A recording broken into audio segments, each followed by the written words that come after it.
La fête de la Sainte Famille peut être très douloureuse si elle n'est pas comprise. Alors, en quoi ça peut nous aider? En fait, nous fêtons 3 personnes très spéciales. Jésus, c'est pas mal, Marie et Joseph. 3 personnes très spéciales qui nous enseignent chacune d'entre elles par leur exemple, par ce qu'elles sont, ce qu'elles ont fait et comment elles ont agi dans la vie. Et en plus, parce que si nous avons la foi chrétienne, nous croyons que Jésus, Marie, Joseph ne sont pas des personnes mortes, mais qu'elles vivent. La Sainte Famille ne nous enseigne pas, n'est pas un modèle pour nous en tant que famille. Parce qu'encore une fois, c'est une famille complètement atypique. En plus, elle a conçu par le Saint-Esprit. C'est arrivé à aucune maman depuis et avant et après. Bon. On peut décliner tout ce qui se passe pour la Sainte Famille et voir que ce n'est pas du tout le modèle, le prototype de la famille. Pas du tout. Une famille très spéciale. Voilà. Par contre, dans ce qu'ils vivent personnellement et entre eux, alors entre eux, on ne sait pas grand-chose.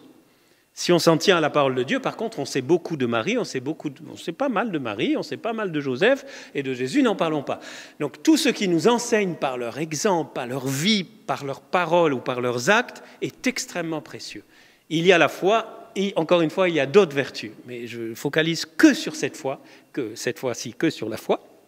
Parce que je pense que c'est vraiment le socle sur lequel après tout peut s'édifier. Sans cette confiance, quand la confiance n'est pas là, tout le reste ne marche pas. On le voit bien dans les familles, dès que la confiance est blessée, c'est fini, c'est très difficile à la récupérer.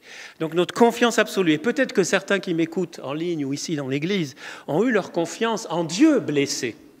C'est l'occasion de demander au Seigneur de guérir cette blessure, cette confiance absolue, sans ombre, sans doute, sans aucun doute, est une clé de bonheur et de paix, quoi qu'il arrive, sur laquelle nous pouvons appuyer notre vie, appuyer nos familles, enseigner à nos enfants.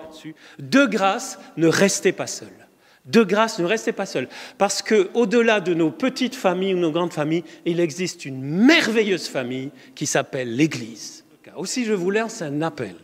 C'est qu'on rende nos églises, nos paroisses, nos assemblées, mais surtout plus familiales dans l'accueil. Plus familiales que quelqu'un qui rentre dans une église, qui rentre dans une assemblée, il rentre dans une famille.